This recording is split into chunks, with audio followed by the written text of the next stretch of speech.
سڵاوتان لێبێت و ئەم کاتتان باش بینەرانی ئازیز و خۆشەویستی بەرنامەی ئێمە و بینەران زۆر خۆشحاڵین کە جارێکی تر لەگەڵ ئەمیر دەبینە میوانی ماڵەکانتان بۆ پێشکەشکردنی ئەم بەرنامەیە.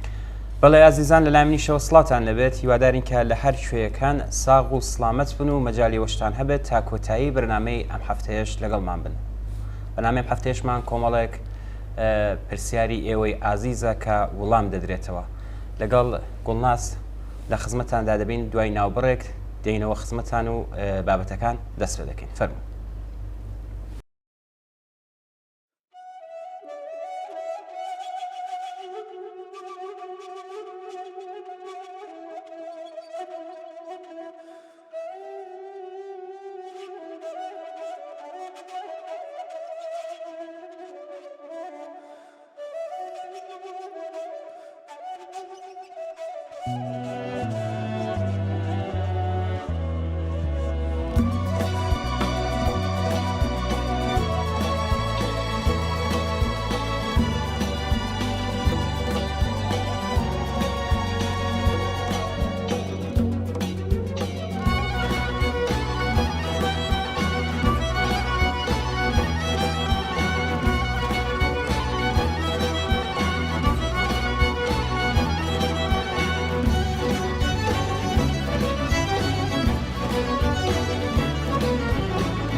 سيشاوكن وجرجر خاوكن باوانم لحاونا وكنها قردي زردة ولا مني زردة قردني زردة حلوة يا وين هم الوان كي ولا من يا أبي تنزل فيها ودا يا وين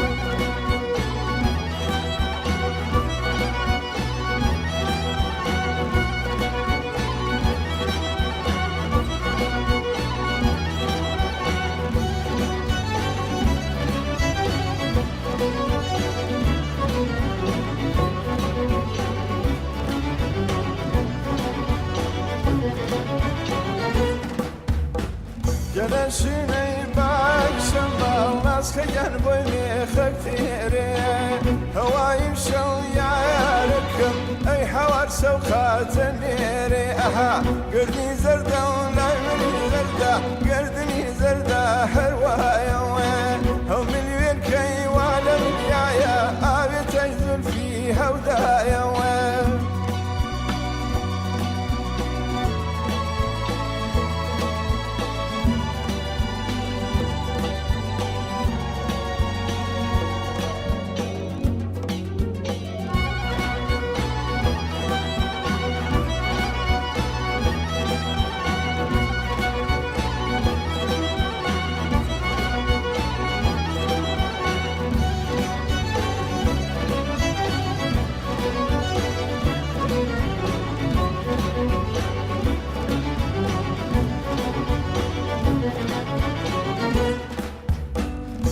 شمال بيشني باوانم يخي كتانو هو قرماك قريان نازل درشي ديانو اها قردي زردة ولا مني زردة قردني زردة حلوة يا وين هم الوان كي ولا من يا ابي تنزل فيها ودا يا وين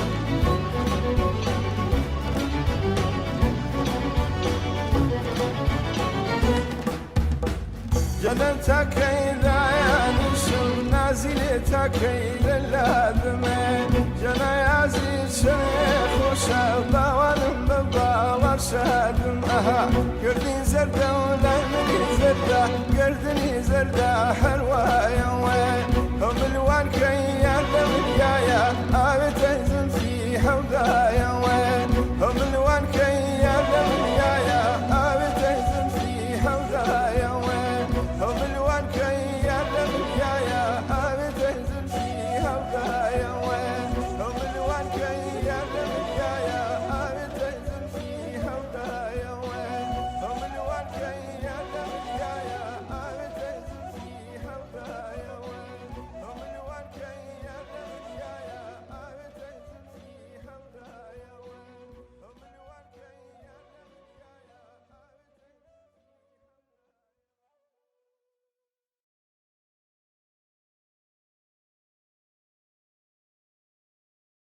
ئەمیر هەروەکو ئاگادارین هەفتەیە ڕابردوو شەڕی نێوان حەماس و دەوڵەتی ئیسرائیل هەروە بە گەرمە درێژێ هەبوو بەداخەوە زۆر ئینسان قوربانی کران و زۆر شوێن کاولکران ئەگەرچی بزوتنەوەی دژی شار ڕۆژ لەگەڵ ڕۆژ بۆ کۆتایی هێنان بەم شەڕە پەڕات دەسێنێ بەڵام بەداخەوە جارێ هیچ نیشانەیەک لە کۆتایی هێنان بەم شەڕە بەدی ناکرێ ڕاستیکە ئەوەیە کە لە سیستمیدا سەپاو بەسەر دنیای ئەمڕۆدا ئەوە جەماوەری خەڵک نین کە بڕیار دەدەن ئەوە دەوڵەتەکانن کە بەپێی بەرژەوەندی سیاسی خۆیان بڕیار دەرن زۆر بەمان لە بیرمانە کاتی دەستپێکردنی شەڕی خەلیجیش هەروە بووە بە میلیارد ئینسان لە گۆشە و کناری جیهان دژی ئەم شەڕە بوون بەڵام بە بەشێک لە زلهێزەکانی دنیای سەرمایە لە پێناو قازانج و مەسلحەتی ئەمڕۆ و دوا ڕۆژی خۆیان پێویستیان بەم شەڕە بوو سەرنجام شەڕێک هاتە ئاراوە کە تا ئێستاژ ئاسەوارەکانی قورسایی دەکاتە سەرشانی خەڵکێک کە هیچ قازانجێکیان لەم شەڕە نەبووە ئەمڕۆ لە دۆخێکداین کە نائەمنی لە زۆر شوێن پەرەی سندووە بە تایبەت لە ڕۆژهەڵاتی ناوەڕاست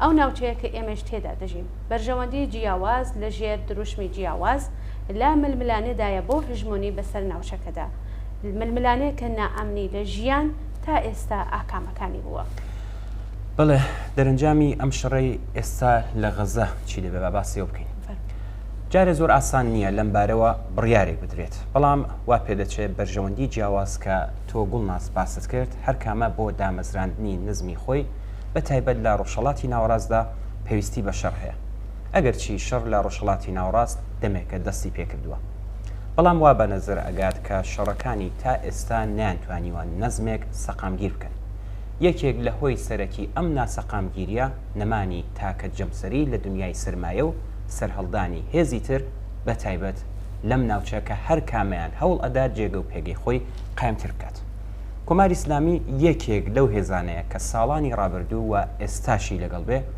بە پەرەپێدان بە ڕەوتی ئیسلامی سیاسی دەستی باڵای هەبووە لە ناسەقامگیری ناوچەکەدا ئێستا دوای پەلاماری حەماس بۆ سەر ئیسرائیل و کاردانەوەی توندی ئیسرائیل خوازیاری ئاگربەسە پێی وایە ئەگەر ئێستا ئاگربەس بکرێ بە زەربەیەک کە حەماس لە ئیسرائیلی داوە بەرەی مەقاومەت توانیویانە سەرکەوتن بەدەستبێنن و داستانی لەشکان نەهاتنی ئەرتەشی ئیسرائیل پوچەڵکەنەوە و ئەم سەرکەوتنە بکاتە پاڵپشتی سیاسەتەکانی لە ناوچەکە و بەهێزکردنی بەرەی مقاومەت لە ژێر ئاڵای ئیسلامی سیاسی و بەم جۆرە ئیمتیاز لەلایەنی بەرابەر وەربگرێ هەروەها ئەم بەناو سەرکەوتنە بکاتە پاڵپشتی دژایەتیکردنی لەگەڵ خەڵکی ڕاپەڕەوی ئێران لەلایەکی ترەوە دەوڵەتی ئیسرائیل بە پاڵپشتی ئامریکا و ڕۆژاوا لە ململانەی ناوچەیدا و وا بە نەزەر ئەگات بەنیاز نەبن ئەم مەجالە بە کۆماری ئیسلامی و بەرەی مقاوم لە ناوچەکە بدەن کە سەرکەوتن بۆ خۆیان تۆمار بکەن هەر بۆیە تا ئێستا لەگەڵ ئاگربەز موافقەتیان نەکردووە لە چەند ڕۆژی ڕابردوودا شەڕەکەیان بەربڵاوتر کردوەتەوە بە هەمووی ئەمانەوە سەرنجام ئەم شەڕە لە شوێنێک کۆتایی پێدێت بەڵام زۆر ئاستەمە ئەم شوێنە شوێنی دڵخوازی ئێران و بەرەی مقاومەت بێ بە نەزەر ئەگار شوێنێکە کە ئیسرائیل بە پاڵپشتی ئامریکا و ڕۆژاوا دیاری دەکەن چون ئێستا هێزێکی زۆرترە شوێنێکە کە بێگومان شکستێکی ترە بۆ کۆماری ئیسلامی و تۆماری ئەکات دەرحاڵ بە هەر بارێکدا بڕوات بە بڕوای ئێمە ئەمە شەڕە دووبەرەی ئرتجاع و کۆنەپەرستیە بۆ قازانج و مەسلحەتی خۆیان و سەپاندنی هێزی خۆیان لە ناوچەکە بەربوونەتەی گیانی یەک شەڕێکە لە پێناو مەسلحەت و بەرژەوەندی خەڵکی ناوچەکە نیە ئەم شەڕانە کە لە ناوچەکە ڕوویانداوە جگە لە ماڵوێرانی شتی تری بەدواوە نەبووە و بێگومان لەم شەڕێژ هەروە دەبێت و تا ئێستاش هەر خەڵکن لە هەردوو لابوونەتە قوربانی سیاسەتی کۆنەپەرستانەی هەردوو ئەم برەیە هەڵبەت لەم بینەدا کێشەیەک بەناوی کێشەی خەڵکی فلستین وجودی هەیە کە تا چارەسەر نەکرێ زەمینەیە بۆ سەرهەڵدانی شەڕ و ناکۆکی و هەمیشە فەرام دەبێت کێشە ئەوەی کە خەڵکی فلستین لە مافی بێ ئەملا و ئەولای خۆیان بۆ بوون بە دەوڵەت ملت بێبەشکراون دیارە چارەسەری ئەم کێشەیە ئێستا لەم ئاڵۆزی و بشێویەدا ئاسان نییە بەڵام ئەگەر بەرژەوەندی سیاسی دەوڵەت و هێزەکانی ناوچەکە کە تێکەڵە لەگەڵ سیاسەتی ئاپارتاید و ڕەگەزپەرستی سیاسەتی خۆدا سەپاندن و توندوتیژی نواندن جێگەی خۆی بدات بە پاراستنی مافی ئینسانەکان بۆ دیاریکردنی چارەنووسی سیاسی خۆیان ڕێز لە بڕیارەکانی خەڵک بگیردرێت ئەم کێشەیە چارەسەر دەکرێت بەڵام هەروەک باسمان کرد گوڵناز ئێستا ئاسان نییە چون لە قازانج و مەسلحەتی دەوڵەتان و هێزەکانی ناوچەکە دوورە و لە جیاتی ئەوە هەر کامە لە پێناو خۆسەپاندندا لە ڕێگای ئاین و ڕەگەز و نەتەوە هەنگاو دەنێن بۆ پێشێلکردنی سەرەتایی ترین مافی ئینسانی کەوابوو تا مەسلحەت و بەرژەوەندی سەرمایە لە ڕێگای دەوڵەتەکانیانەوە بەردەوام بێ مافی سەرەتایی ئینسانەکان یەکەم قوربانی ئەم دۆخە دەبێت مەگەر هێزێکی جەماوەری زۆری لە قوربانیانی دەسەڵاتی سیستم و مناسباتی سەرمایه‌داری بکەوێتە ڕێ و مافی ئینسان بۆ ژیان و بۆ سربەخۆیی بە هێزی خۆی بسەلمێنێ ئەمەش ممکنە بە شەرتێک لە هەنگاوی ئەوەڵدا وتاری سیاسی کەکرا بە باوەڕی بەشێک هەر لەم قوربانیانە وتارێک کە بە ئاین و ڕەگەز و نەتەوەدا ڕێژراوە بگۆڕدرێت بە وتاری ئینسان محور دوور لە ئاین و ڕەگەز و زمان و نەتەوە.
ئەمیر پێشەوەی بچینە سەر بابەتێکی تری بەرنامەکەمان بە ئەوەش بە قسەکانی پێشومان زیاد بکەین بە بڕوای من خەڵکی فلستین نەک هەر لەلایەن حکوومەتی داگیرکەرەوە غەڵتانی خوێن دەکرێن بەڵکو لە هەمان کاتدا لەلایەن هێزگەلێکەوە نوێنەرایەتی دەکرێن کە یان سەرتاپا گەندەڵن یان وەکو ڕەوتێکی کۆنەپەرستی ئیسلامی خۆیان بەشێک لەو کارەساتن کە بەسەر ئەو خەڵکەدا هاتووە. هەر ئەم کارەساتەیە کە هەندێک جار دەبێتە بیان و بۆ لەبیرکردنی بەرهەقبوونی خەبات و بەرخودانی خەڵکی فلستین. بەڵام ئەوەی کە حەماس بزوتنەوەیەکی کۆنەپەرستە ئەوەی کە دەوڵەتی خۆبەڕێبەری کەناری ڕۆژاوای ڕووباری ئۆردۆن گەندەڵە و یان کۆماری ئیسلامی بەرگریکاری بزوتنەوە کۆنەپەرستە ئاینیەکانی ناوچەکەیە و بەڕەواڵەت هەموو ئەو سیاسەتانە بە ناوی دفاع لە خەڵکی فلستین بەڕێوە دەچێت زەڕێک لە ڕەوابوونی خەبات و خۆڕاگری میلیۆنان فلستینی لە پێناو گەڕانەوە بۆ سەر خاکەکەیان کەم ناکاتەوە هەر وەکو چۆن تێرۆریزمی دەوڵەتی ئیسرائیل هیچ یەک لە گرنگی ئەو ڕاستیە کەم ناکاتەوە کە نەک تەنیا یەهودیەکان بەڵکو ویژدانی مرۆڤایەتی پێشکەوت و خوازیش نابێت جنایەتەکانی فاشیزمی هیتلەری دژ بە یەهودیەکان لە زیهنیەتی مێژووی خۆیاندا بسڕنەوە. بەڵێ زۆر سپاس گوڵنازیان زۆر بەجێ و گونجاو بوو. زۆر سپاس.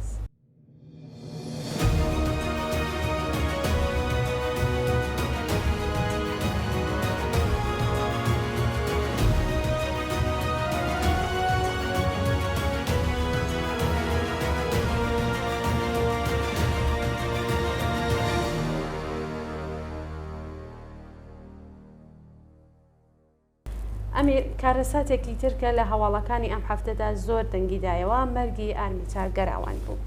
ئارمیتا لە نوۆی خەزەڵوەری ساڵی 1402 هەتاویدا گۆیا بەهۆی کێشەی حجاب لەلایەن گەشتی بەدناوی ئێرشاد لە مترۆی تاران پەلامار ئەدرێت و لەم پەلامارەدا سەری لە لێواری مترۆکە دەکەوێت و دەچێتە کۆما و پاش نزیکەی بە مانگێک لە کۆمادا بوو زۆر بەداخەوە ڕۆژی شەممە 28 مانگی ئۆکتۆبر گیانی لەدەستا.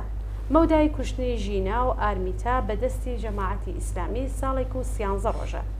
هەردووکیان بە هەمان شێواز هەردووکیان هەرگیز لە کۆما زیندوو نەبوونەوە، بەڵام لە نێوان ئەم دوو کوشتنە بە ئەن قەست و فەرمیە لەلایەن دەوڵەتی ئیسلامیەوە زیاتر لە 2000 کەس لە شەقامەکانی شارەکانی کوردستان و ئێراندا کوژران و بریندار بوون و بە هەزاران کەس دەست بەسەر و زیندانی کران.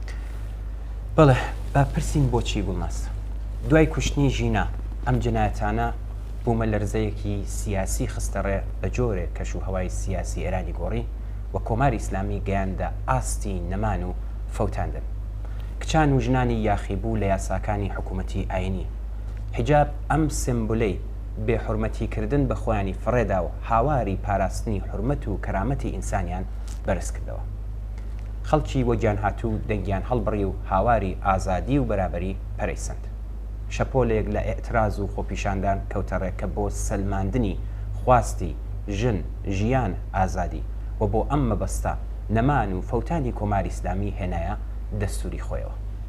لە ئاوا دۆخێکدا کۆماری ئیسلامی دەستگای سەرکوتی خستەڕێ و هەروەک باسکرا بە هەزاران کەسی تر کە زوڵم و زۆر و نابەرابەری و بێعەداڵەتی دەسەڵاتی کۆماری ئیسلامی و تەنگی هێنابوون کوشت و گرت و ئێعدام کرد تا بەر بە فەوتانی خۆی بگرێ. بەڵام ڕەوتی گۆڕینی بارودۆخەکە لەژێر دروشمی ژن ژیان ئازادی کۆڵی نەدا و نەیداوە و بە شێوازی تر درێژەی بە خەباتی خۆیدا. بەم جۆرە ئەم ڕاستی سەلمان کە دەسەڵاتی کۆماری ئیسلامی نامۆیە لەگەڵ مافی ژن مافی ژیان و مافی ئازادی.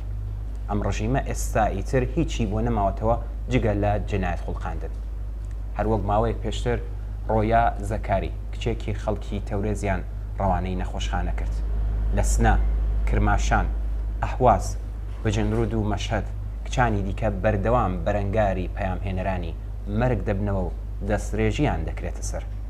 مێرجووری و هاوسەرەکەیان کوشت و فاشیستە چەقۆ کێشەکان لە قەزوین سنە و سەدان شوێنی دیکە کۆچبەرە ئەفغانیەکانیان کوشت و کوشتنی ئارمیتاش هەر لە درێژەی ئەم جنایەتەدا بوو. شەک و گومان نەماوە کە کوشتن گرتن و ئەشکەنجە و ئێعدام ترساندن و تۆقاندنی چیرۆکی ژیانی ڕۆژانەی کۆماری ئیسلامیە. جا پرسیار ئەمەیە ئاوا دەسەڵاتێک کە لەم ڕێگاوە خۆی دەپارێزێ ئەگەر لە ترسانە بێت بۆ ئاوا دەکات.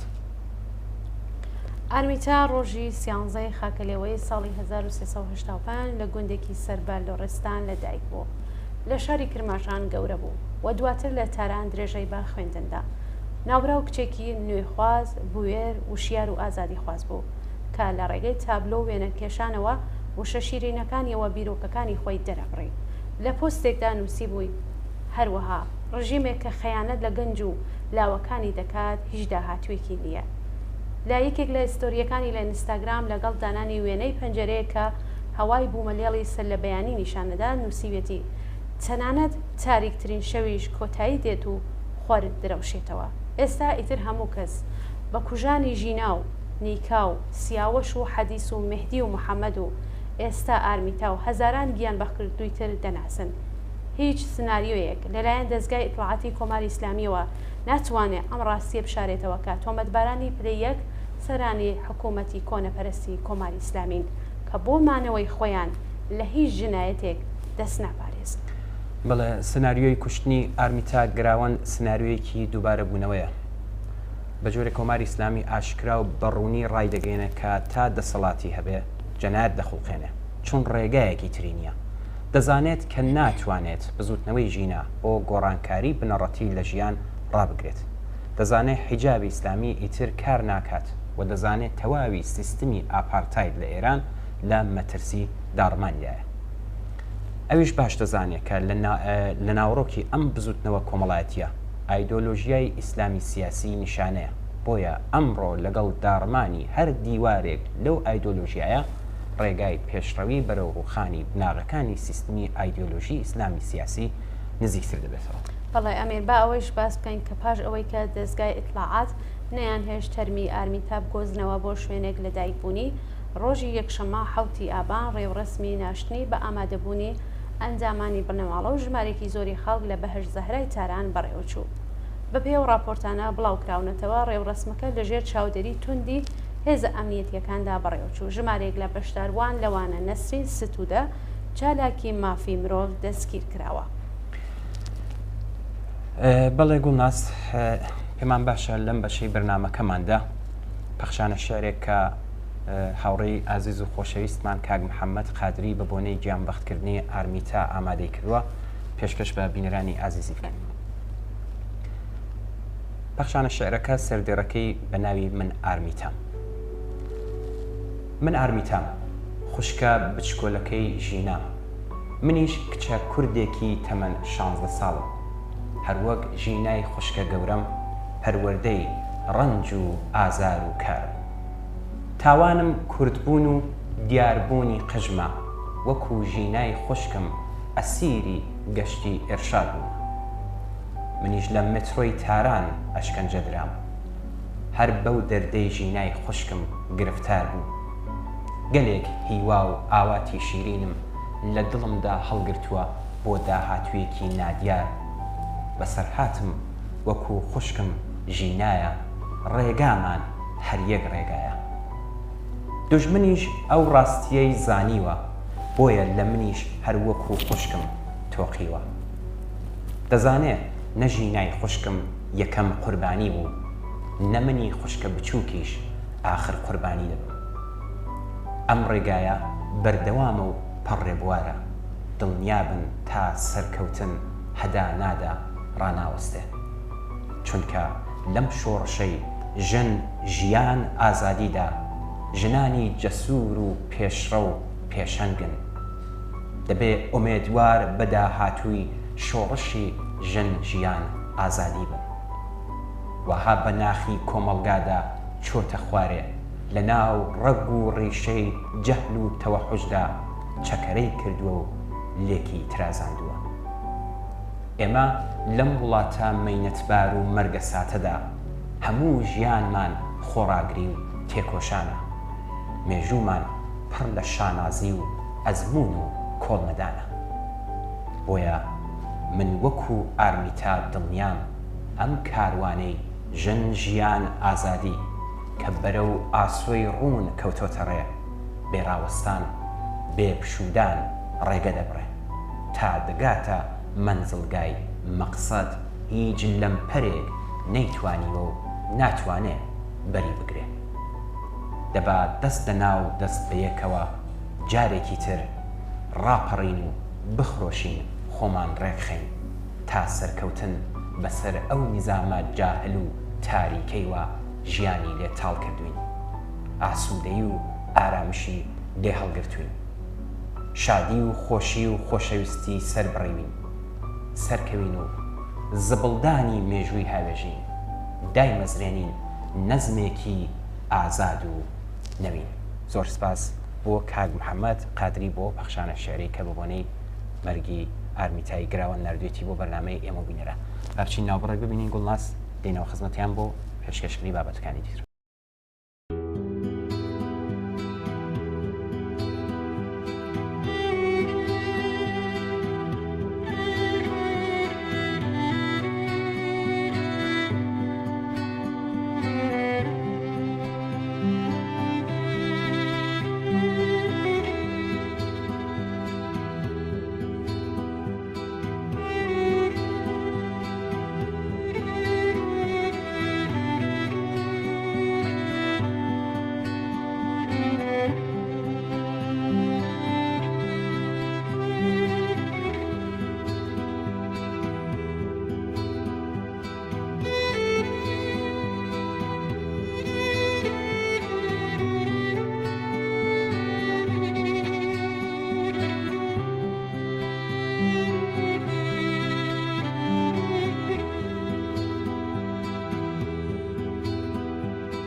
بینەرێکی بەرنامەکەمان بە ناوی سەبری لە پەیامێکدا پرسیوێتی ئایا هۆکاری پەرەسەندنی سەرکوت و توندوتیژیەکانی ڕژیمی ئیسلامی هەمووی لە ترسە یان جگە لە ترس لە ڕاپەڕینی خەڵکێران شتێکی تریش دەخەڵاتەکە. زۆر سپاس بۆ هاوڕێی سەبری. کاتێک باسی ترس دەکەین نابێ وەکو شتێکی جیا لە مۆقعەتی ئەم ڕژیمە چاوی لێ بکەین. لە زاهردا ئەم ڕژیمە دەگرێ دەکوژێ هەڕەشە لە زەمین و زەمان دەکات تێ ئەگەر وایە لە چی ئەترسێ لە ڕاستیدا ترس دەگەڕێتەوە بۆ مۆقعەتی دەسەڵاتی کۆماری ئیسلامی بۆ بێتوانایی حکوومەت لە بەڕێوەبردنی وڵات و دابینکردنی پێداویستیەکانی ئاسایی بژێوی خەڵک دەگەڕێتەوە ڕاستپەردراوی خامنەی بە سەرۆکایەتی ئیبراهیم ڕەئیسی دەری خستووە کە لە هیچ بوارێکدا توانایی و زانست و ئەزمون و لێهاتووی ئەوەیان نییە کە بڕیاری گەورە بدەن. ئەم دەوڵەتە بە درێژایی 44 ساڵی دەسەڵاتی ڕەشی ڕۆژ بە ڕۆژ دۆخی ئابووری وڵاتی هەرچی زیاتر بەرەو مایەک وشکون بردووە. ئەم دۆخە بە جۆرێکە کە تەنیا چل لە سەدی کارگاکانی موڵەت پێدرا و چالاکی ئابووریان هەیە کە تەنانەت ئەوانیش بە گوێرەی تواناییەکانیان کار ناکەن. ئەمەش بێکاری بەردەوام و درێژخایانی لە چوارچێوەی دۆخی خراپی ئابووریدا جێگیر کردووە و ڕۆژ بە ڕۆژ ڕێژەی بێکاران زیاتر دەکات.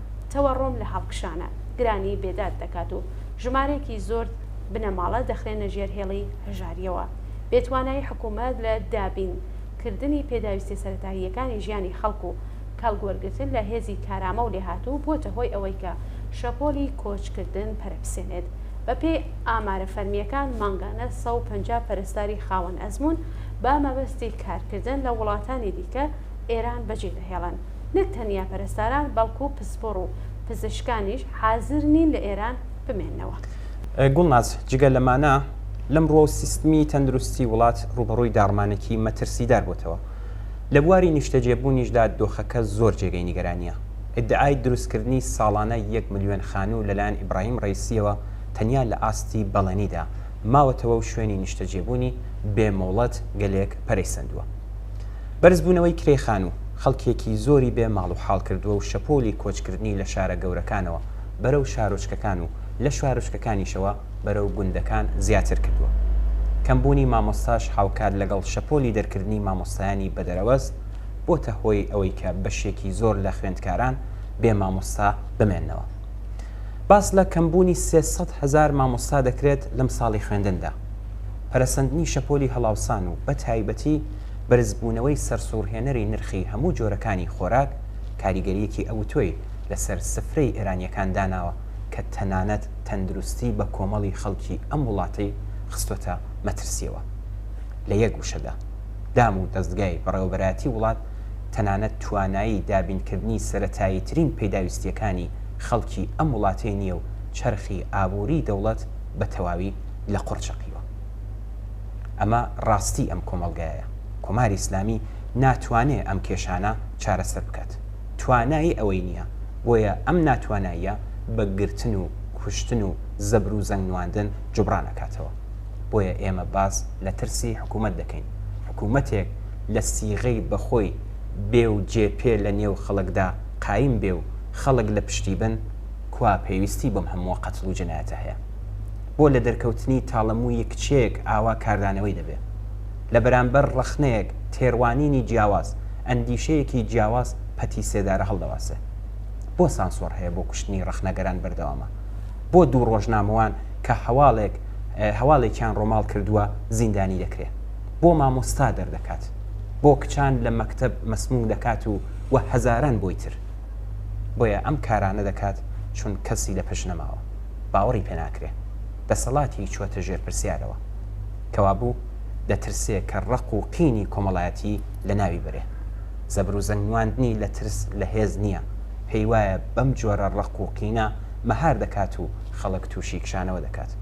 ممکنە ئەڵبەت بۆ ماوەیەک بتوانێت، بەڵام بێگومان گومانیش لەوەدا نییە کە تا سەر نابێت.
پەرسەندنی دژایەتی زۆرینەی کۆمەڵگای ژنان لەگەڵ سیاسەتەکانی حکوومەت بە تایبەت حیجابی ئیجباری وتە یەکێک لە کێشە جددیەکانی دەسەڵاتدارانی کۆماری ئیسلامی کە بە سزای جۆر بەجۆر هەوڵیان داوە بەر بەم ڕاستیە بدرێن کە ئیتر ئەم کۆڵەکەیان ڕووخاوە، بەڵام وا دیارە زیاتر ناتوانن کۆنتڕۆڵی بکەن. وتەبێژی شۆرای نیگەهبان هەفتەی ڕابردوو ڕایگەیان کە بەڵگەنامەی عیفاف و حیجاب لەلایەن ئەم شۆرایەوە بە بۆنەی هێندێ ناڕۆشنی پەسەند نەکراوە و گەڕاندرایەتەوە بۆ مەجلس. ئەم بەڵگەیە پێشتر لە 29 مانگی گەلاوێژ لە مەجلس پەسەند کراوە، نردرایە شۆرای نیگەهبان تا بڕیاری لەسەر بدرێ و بۆ ماوەی 3 ساڵ کاری پێ بگرێت. جا تۆ تماشا بکە، بزانە کارگەیشتوتە کوێ کە بۆ خۆشیان ناتوانن لەسەر بڕیارێک ساق ببنەوە. بۆچی وایە؟ وەڵامەکەی زۆر ڕۆشنە. هەر کارێک ئەکەن دژایەتی لەگەڵ حیجاب ڕۆژ لەگەڵ ڕۆژ زۆرتر پەرەدەسێنێت و تازە کۆنتڕۆڵ ناکرێت. هەر لەم ڕۆژانەدا موحسێن ئێژەیی ڕایگەیان کە دەستگای ئینتیزامی ماتڵی یاسا نەبن، بەر بە پەرەسەندنی بێحیجابی بگرێت. بەڵێ بەڕاستی وایە نازانن چی لێ بکەن، بەڵام هەمووی ئەم کردوانە ئەو ڕاستیە دەردەخات کە ڕژیم دەزانێت لە ئەگەری هەر پاشەکشەیەک لە بواری سەپاندنی حیجابی ئیجباری بەسەر ژناندا خێوەتی دەسەڵاتەکەی دەڕوشێت گوڵناس. بەڵێ ئەمی ڕاست وایە هەر بۆیە خۆشیان سەریان لێ شێواوە، هەر بڕیارێک ئەدەن فایدەی نییە لە کوشتن، گرتن و ئەزیەت و ئازادان بگرێت تا هەر کارێک کە پێیان کرابێ کردویانە چی ماوە بیکەن. بەڵام کاردانەوەکە پشت هەڵکردن بووە لە کۆماری ئیسلامی و هەر چێشنە یاسا و بڕیارێکی. بەڵام هەموو گوڵناز نیشانەکان ئاماژە بەوە دەن بۆ ئەوی کە نەبەردێکی جددیتر لە داهاتوو لە ڕێدایە. دەبێەوە بزانین ئەگەر کۆماری ئیسلامی خۆی بۆ نەبەردەکانی داهاتوو ئامادە دەکات، ئێمەش هیچ ڕێگایەکی ترمان نییە جگە لە ڕێخستن و بتەوترکردنی هەرچی زیاتری ڕیزەکانی خۆمان. ئەگەر کۆماری ئیسلامی بە پەرەپێدانی هەژاری لە کۆمەلگادا هەوڵ دەدات خەڵک لە شۆڕش و گۆڕانکاری حتمی و چارە هەڵنەگر لە ژیانیاندا بترسێنێ و لە چاوەڕوانیدا ڕیان بگرێت، ئامادەی ئێمە لە هێزی خۆماندایە و هێزی خۆشمان لە یەکگرتووی و ڕێکخراوبوونماندا مانا پەیدا دەکات. ناوبڕێک ببینن دێنەوە خزمەتتان.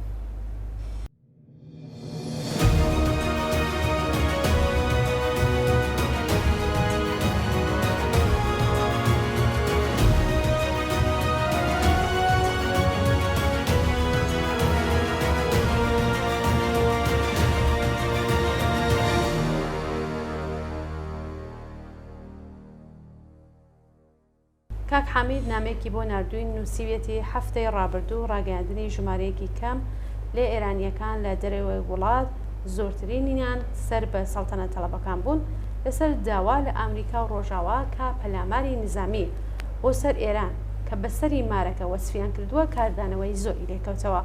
هەڵوێستی ئەم ژمارەیە کە لە ئۆپۆزیسیۆنی ڕاست لە بەرژەوەندی خەڵکی ئێران و ناوچەکە نییە، ڕاست و ڕەوان لە بەرژەوەندی ئەمریکا و ڕۆژاوا و دەست و پەیوەندیەکانیە لە ناوچەکە. ئاوا هەڵوێستکردنێک نەتەنیا کارێکی دزێ و نفرەت لێکراوە، بەڵکو ئاو دەکاتە ئاشی ڕژیمی کۆماری ئیسلامیەوە. هۆی ئاوا داوایەک دەگەڕێتەوە سەر ئەم بۆچوونەی کە کۆماری ئیسلامی بە خەڵکی ناڕوخێ و تەنیا دەبێ بە هێزی نظامی ئامریکا و ڕۆژاوا لە ناو بچێت. بڵێ کاک حەمید لە درێژەی نووسراوەکەیدا دەڵێ باشە بە بپرسین لەکوێ ئەمریکا و ڕۆژاوا تداخلی نظامیان کردووە و ئاکامی ئەم تداخلە بۆتە خێر و بەرەکەت بۆ خەڵکی ئەو شوێنە. خەڵکی ئێران داوای ژیان، داوای ئازادی و بەرابەری و دیاریکردنی چارەنووسیان بەدەست خۆیانەکەن. ئایا ئەمریکا و ڕۆژهەڵات لە پەلاماری نظامی ئەم داوایە بەدی دێنن و پێشکەش بە خەڵکی ئێرانی دەکەن؟ ئەمە خەیاڵە، ئەمە خەیاڵێکی باتڵ و بێبنمایە. لەکوێوە هاتووە و بە کام ئەزمون؟ لانیکەم لە 100 ساڵی ڕابردووەوە تا ئێستا پشت ئەستورە، ئێستا کە ئۆپۆزیسیۆنی ڕاست و سەرجەم کەسانی سەر بەوان دیفاع لە ئیسرائیل دەکەن یان لە بەرامبەر تاوانەکانیاندا بێدەنگن و خەریکن ڕێگا خۆش دەکەن بۆ پەلاماری نظامی بۆ سەر ئێران. ئەرکی هێزە چەپ و پێشکەوتن خوازەکان ئەوەیە کە هەرچی زیاتر ئەو ڕەوتە شۆڤینیانە لە قاو بدەن و ڕسوایان بکەن. کاک حەمید هەروەها نووسیوێتی من بڕوام وایە ئێمە ناتوانین بە بیانووی پشتگیری ڕژیمی جەنایەتکاری ئیسلامی لە گروپە بناژ و خوازە فلستینیەکان یان کۆمەککردن بە گروپە بەکرێگیراوەکانیان پرسی هاودەنگی لەگەڵ خەڵکی فلستین و خەڵکی زەحمەتکێشی عەرەب و وڵاتەکانی دیکە کەمڕەنگ بکەینەوە یان پراوێزی بخەین. دەبێت ئەوە بزانین هاوپەیمان و لایەنگرانی ڕاپەڕینی شۆڕشگێڕانەی ژینە بریتین لە کرێکاران، زەحمەتکێشان، ژنان و هێزی پێشکەوتن خواز هەم لە ئێران و هەم لە وڵاتانی دراوسێ و جیهانیشدا. دەوڵەتی ڕەگەزپەرستی ئیسرائیل و دەوڵەتە ئیمپریالیستیەکانی ئوروپا و ئەمریکا نەک هەر هاوپەیمانی هیچ ڕاپەڕینێکی شۆڕشگێڕانە نین، بەڵکو زۆربەی هێزە ئیسلامیەکانی ناوچەکە و تەنانەت خودی ڕژیمی ئیسلامی ئێرانیش بە شێوەیەکی هاوتەری بوو هەندێک جاریش بە پشتیوانی چالاکانەی زلهێزەکانی ڕۆژاوە بە مەبەستی دژایەتیکردن لەگەڵ خەباتی ڕزگاری خوازانە لە سەدەی ڕابردوودا پێکهاتوون.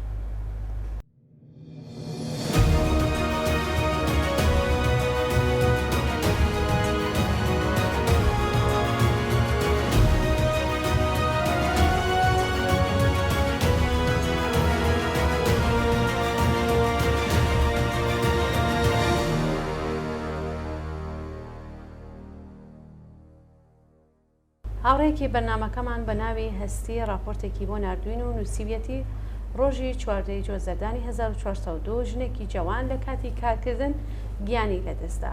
خۆی ئەم ڕووداوەتاڵە گیرکردنی لەشکی سەری لە دەستگایەک بوو کە کاری پێکردووە. پێشتری لە 21 ئابانی 1400 ژنێکی تر لە کارگای نەساجی هەر بەم شێوەیە گیانی لەدەستدا. ئەم دوو ژنە وەکو بە هەزاران و بگرە میلیۆنان ژنی تر کە سەرپەرستی ماڵیان بەستۆیە با تێپەڕاندنی گیر و گرفتی زۆر کارێک پەیدا دەکەن و حازرن شەرایەتی سەختی کار قبولکەن کەچی لەسەر کار دەبنە قوربانی یاسایەکە کۆماری ئیسلامی دایسەپاندووە.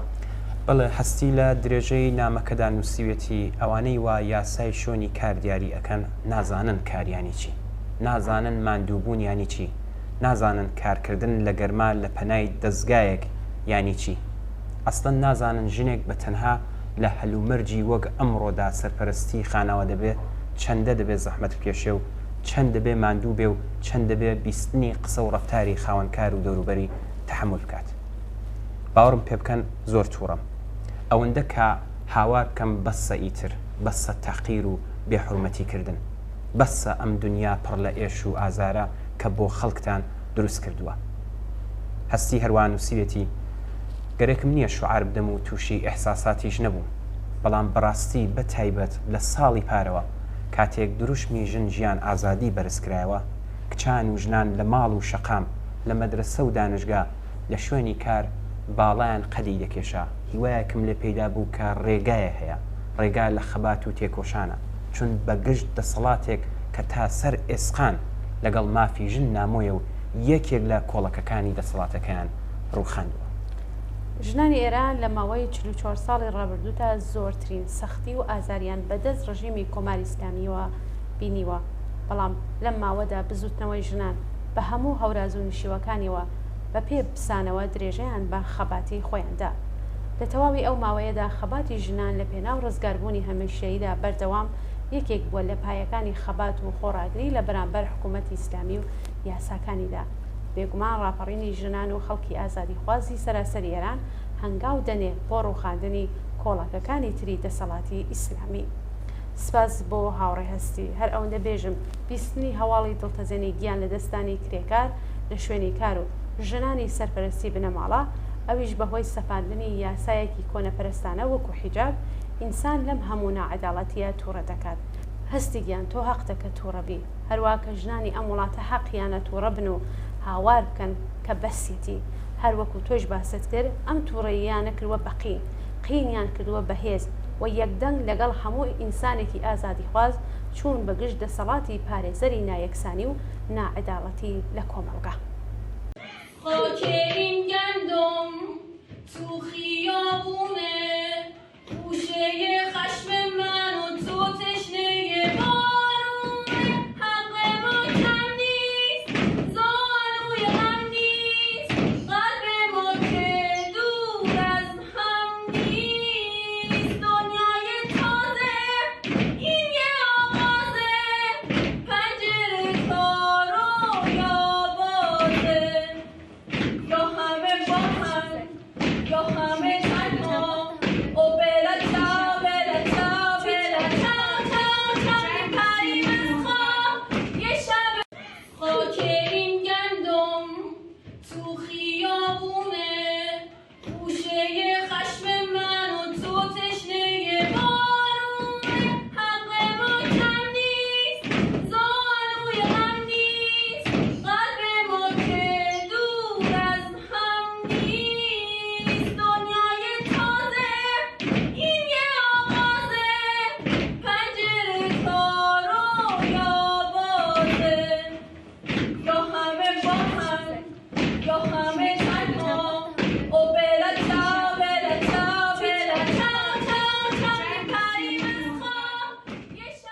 هاوڕێ ئاشتی راپۆرتێکی لە ڕێکخراوی مافی مرۆڤی هەنگاو بۆ نردوین کە باس لەسەر دەست بەسەرکردنی دوو مامۆستای زمانی کوردی و نووسیوێتی بەپێی هەواڵی ئەم ناوەندە سروە پور محەممەدی و ئیدریس منبەری کە دوو چالاکوانی مەدەنی و مامۆستای زمانی کوردی و ئەندامی دەستەی بەڕێوەبەرەتی ئەنجومەنی فەرەنگی کۆمەڵایەتی نوۆژینن لە سنا لەلایەن دەسەڵاتی دادوەری کۆماری ئیسلامی ئێرانەوە هەریەکیان سزای 10 ساڵ زیندانیکردنیان بەسەردا سەپێنراوە. ئیدریس منبەری لە لاپەڕەکەی خۆی نووسیوێتی ئەو سزایە بە چەند تۆمەتێکی وەک بەشداری لە ڕێوڕسمی بە خاکسپاردنی ژینا ئەمینی، ڕەوایدان بە بزوتنەوەی ژن ژیان ئازادی، ڕێبەری ئەنجومەنی کولتوری نۆژین و ژمارەیەک تۆمەتی دیکە بەسەریدا سەپێنراوە. ئیدریس منبەری پێشتر سزای 1 ساڵ زیندانیکردنی بە ئەژمارکردنی ڕۆژانی پێشووی دەست بەسەربوونی و دوورخستنەوەی بۆ بەندیخانەی دزڵاوای کرماشان و هەروەها لێدانی 40 زەربە شەلاق بەسەردا سەپێنرا بووە. سروە پور محەممەدیش پێشتر هەروە دەستگیر کرابوو. ئەمیر ئەمە ئەوەڵجار نییە، پێشتریش زارا محەممەدی سیمای ناسراوی کوردستان هەر بەهۆی تێکۆشانی بۆ وتنەوەی زبانی کوردی تووشی گرتن و ئەزیێت و ئازاری زۆر بوو. لە ڕاستیدا هەوڵی کوشتنی زمانی دایکی هەمان ڕەگەزپەرستی و پاکتاوی نژادیە. دەسەڵاتێک کە تاکە یەک زمان بەسەر زمانەکانی دیکەدا دەسەپێنێت ڕێک دەسەڵاتێکی ڕەگەزپەرستە. هیچ جیاوازیەک نییە ئەگەر ئێوە ڕەگەزێکدا سەپێنن بەسەر ڕەگەزەکانی دیکەدا یان زمانێک یا ئاینێک یا ئیدۆلۆژیکێک هەموو هەر ڕەگەزپەرستیە. بەڵێ گوڵناس لە کۆی تقریبەن 200 وڵاتی جیهان ئێران کە لە ڕاستیدا کۆماری بەدناوی ئیسلامی داگیری کردووە و لە دەگمەن وڵاتانەیە کە خوێندن و فێربوونی زمانی دایکی تێدا ڕێگە پێنەدراوە. زمانی دایکی پیشاندری لایەنێک لە فەرهەنگ وە کەسایەتی هەرنەتەوەیەکە و لە هەمان کاتدا ئاوێنەی باڵانیۆنی بایەخەکانیانە. ئەو بایەخ و کەسایەتیانە کە لە نەوەیەک بۆ نەوەیەکی تازە دەگوێزرێتەوە. بۆیە گومان لەوەدانە کە دژایەتی کۆماری ئیسلامی لەگەڵ زمانی کوردی و زمانەکانی تر و سەپاندنی سیستمی خوێندن و فێرکاری فەرمی تەنیا بە یەک زمان هێمایەکی ڕوونی زمان کوژیە و نەتەوە کوژیە کە تەنیا لە دەسەڵاتی خۆسەپێنەر و ڕەگەزپەرستیش هەروە دەوەشێتەوە. سازمانی یونسکۆ لە نوامبری ساڵی 1992 زاینی ڕۆژی زمانی دایکی بۆ هەموو وڵاتانی جیهان ڕاگەیان. یونسکۆ هەروەها سیستمی فێرکاری چەند زمانەی بۆ ئەو وڵاتانی کە دانیشتووی لە چەند زمان و چەند نەتەوەی جیاواز پێکاتووە پێشنیار کرد. بۆیە بە فەرمی ناسینی زمانە جیاوازەکان و بەڕێوەبردننی سیستمی فێرکاری چەند زمانە لە کۆمەلگادا هیچ ناتەباییەکی لەگەڵ بەهێزکردنی یانی هاوپەیوەندی نێوان دانیشتوانی ئێراندا نییە، بەڵکو بێبەشکردنی مرۆڤەکان لە فێرکاری و خوێندن بە زمانی دایکی و ئەو هەست بێمافیەیە کە خەڵکی کوردستان و باقی نەتەوەکانی تری ئێران ئازاری پێوە دەبینن. کۆماری ئیسلامی بە گرتنی مامۆستای وتنەوەی زمانی کوردی و داسەپاندنی تۆمەتی ناڕەوا بەسەریاندا ڕاستیدا لەگەڵ کەسایەتی و بایەخەکانی خەڵکی کورد یان نەتەوەیەکی تر دژایەتی دەکات. دژایەتیەکی کە بزوتنەوەیەکی ڕەوا لێ دەکەوێتەوە. بزوتنەوەی شۆڕشکێڕانی کوردستان 44 ساڵە دژی بێمافی، هەڵاواردن، داگیرکاری، سەرکوت و ستەم و نابەرابەری کاردانەوەی دەسەڵاتی ڕەگەزپەرستانەی کۆماری ئیسلامی.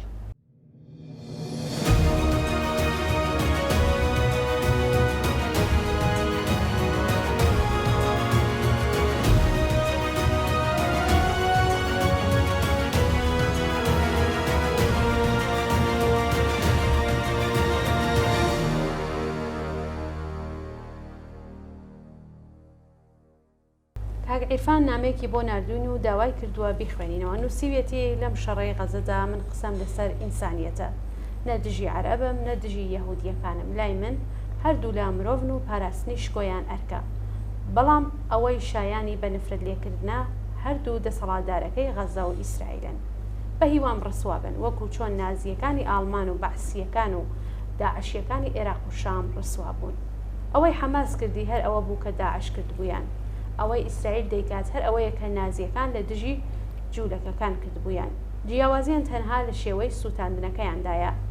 ئەوان بە گاز و کورە جووەکانیان سووتاند و خنکاند و ئیسرائیلیش بە سارۆغی کنترۆل لە دوورەوە عەرەبەکانی غەزە دەسووتێنێت.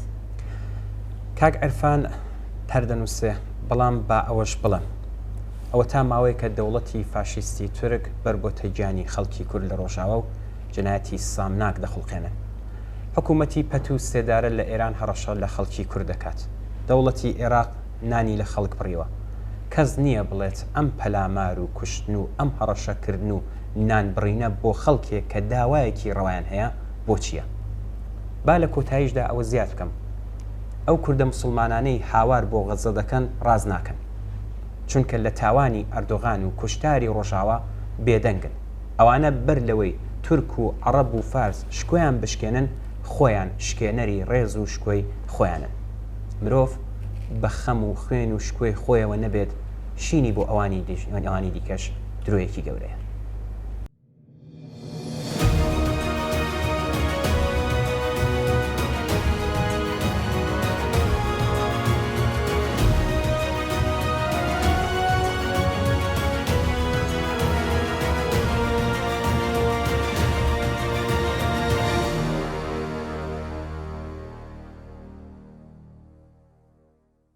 ئەمیر هاوڕێ ڕۆژین نامێکی بۆ نردوین و تێدا بیر و بۆشوونی خۆی لەسەر چەمکی سکۆلاریزم خستووەتە ڕوو. لێرە کورتکراوەی نامەکەی دەخوێنینەوە.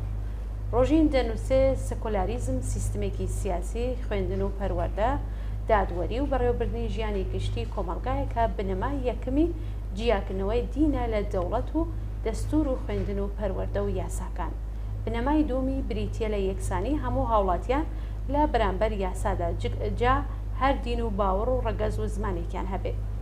بڵێ بە سێکۆلاریستەکردنی سیستمی سیاسی و پەروەردە و دادوەری بۆ یەکەم جار لە ئوروپادا بە پرۆسەکەیدا تێپەڕی کە چەند سەدەیەکی خەیاند و سەرجەم لایەنەکانی فکری سیاسی و ئابووری گرتەوە. لەباری ئابووریەوە سیستمی دەرەبەگایەتی ببووە هۆی کۆسپدانان لە بەردەم گەشەی ئابووری بازار و هێزی بەرهەمهێنەری تازەی سەرمایه‌داری کە پێویستی بە هەڵوەشاندنەوەی ئەم سیستمە ئابووریە هاتبوو ئاراوە. ئەم سیستمە واتە فێئۆداڵی دینی مەسیحی کردبووە ئامرازێکی ئایدۆلۆژی و فکری کە ڕەوایەتی بە دەسەڵاتی کۆنەپەرستانە و چەوسێنەرانەی دەرەبەگایەتیەدا. لە بەرامبەریشدا ناڕزایەتی بەم دەستگا دینیانە سەری هەڵدا و لەگەڵ ئەوەش ڕەوتێکی ڕەخنەگری قوڵ و ڕیشەی لە فکری دینی سەبارەت بە مرۆڤ و تواناییەکان و یاساکانی کارکردنی سروشت هاتە ئاراوە. ئەمانە هەمووی بوونە هۆی کۆتایی هێنان بە دەسەڵاتی سیاسی کەنیسە و جیاکردنەوەی دین لە دەوڵەتی مەدەنی و یاساکانی. هاوکات لەگەڵ ئەم ئاڵوگۆڕانەدا زانست لە هەموو بوارەکاندا ئاڵوگۆڕی گەورەی بەخۆیەوە بینی. ئەم گەشە ئابووری و سیاسی و فکری زانستیەی کۆمەلگای ئوروپای سیمای دنیای کۆنی هەزاران ساڵەی پشتبەستوو بە دینی گۆڕی بۆ سیمایەکی کراوە و پێشکەوتوو پشتبەستوو بە توانای زانست و هونەری و فکریەکانی ئینسان. ڕۆژین هەروەها دەنووسێ ئێران کۆمەلگایەکی مەدەنیە و خواستی ئازادی و پێشکەوت و خوازی تێدا مێژوویەکی نزیکەی بە سەدەیەکی هەیە. بەڵام سیستمی دەسەڵاتدارەتی و خوێندن و پەروەردە و یاسا و دادوەری تێدا لەژێر کاریگەری دینی ئیسلامیدایە. لە دەستوری پێشنیارکراودا شەریعەتی ئیسلام دانراوە بە سەرچاوەیەکی یاسادانان. لا پرۆگرامی خوێندندا ئایەت و حەدیسی ئیسلامی دەخوێندرێت.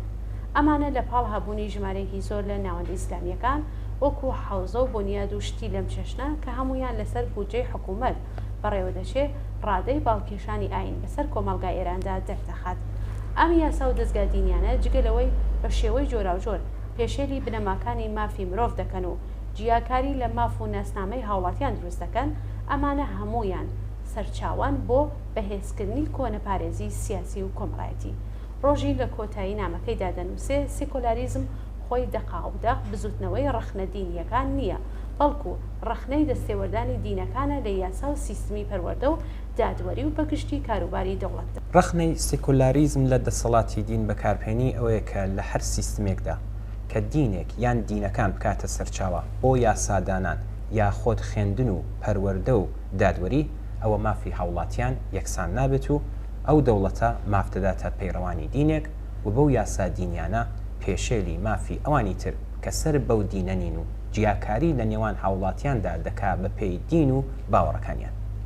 هاوکات یاسا دینیەکان بۆ ئەو کەسانشی کە لە ناسنامەیاندا دینێک دانراوە ئەو مافانیان پێشێل دەکا کە لە شەریعەتی دینەکەدا قەدەغەکراوە ئەوەی کە ئێمە لە ئێران لەژێر دەسەڵاتی ئاینیدا بەڕوونی دەبینێ بەڵام لە سەدەی 21دا ئیسلام و پەیڕەوانی لە بەردەم ئەو ململانەیەدان کە دەبێ ئەم پرەنسیبە ئینسانیە قبول دەکەن بێگومان ئەم قبولکردنا بە ئاسانی ممکن نابێت و ئاوا دەیبینین کە بە شێوازی جۆر بەجۆر بە تیرۆر و کوشتن و ترساندن و تۆقاندن بەنیازن بەربەم ڕەوتە بگرن کۆماری ئیسلامی ئێران داعش ئەلقاعیدا ئەوانەی تر نمونەی ئەم مخاومەتن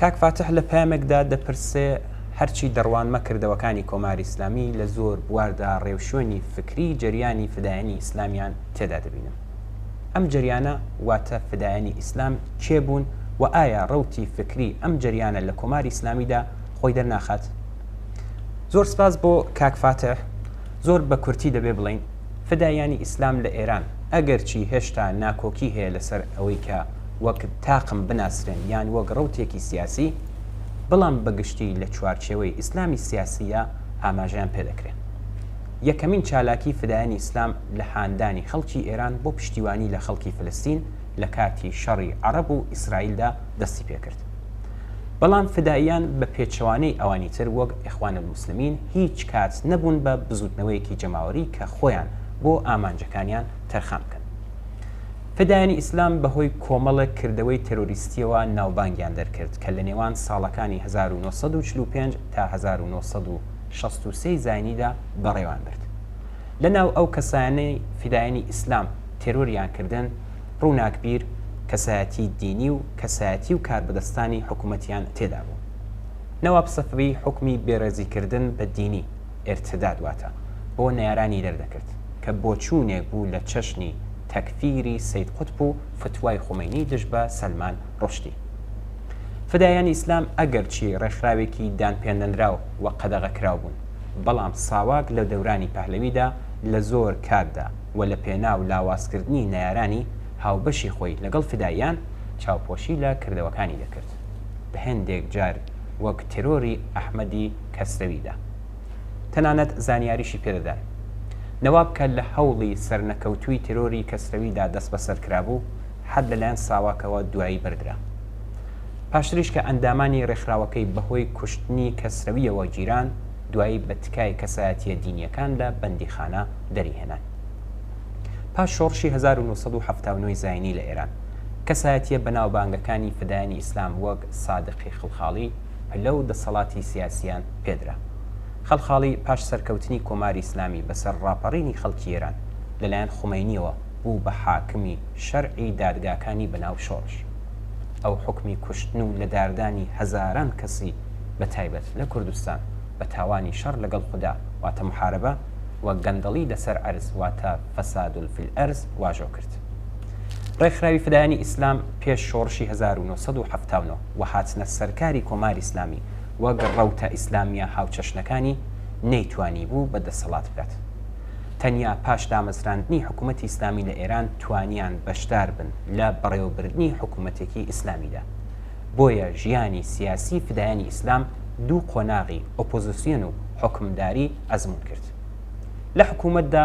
زۆرتر وەک کەسایەتیەکانیان تێکەڵی دەسەڵات بوون بۆیە وەک ڕەوتێکی فکری لە کۆماری ئیسلامی جێگا و شۆنیان دیارە و زۆر کردەوەی ئێستای کۆماری ئیسلامی وەک تێرۆر و کوشتن و گرتن و ئەزیەت و ئازاردانی نەیارانی دەسەڵاتی بە ئێرتداد کفر و دژایەتی لەگەڵ خوددا و حکوومەتی ئیسلامی و شتی لەم چەشنا کە دەبات کار لە هەمان ڕەوتە فکریەکەوە سەرچاوە دەگرێت زۆر سپاس بۆ کاک فاتح بۆم پرسیاری کە کردی وادارین کە وەڵامەکەت بەدڵ بێت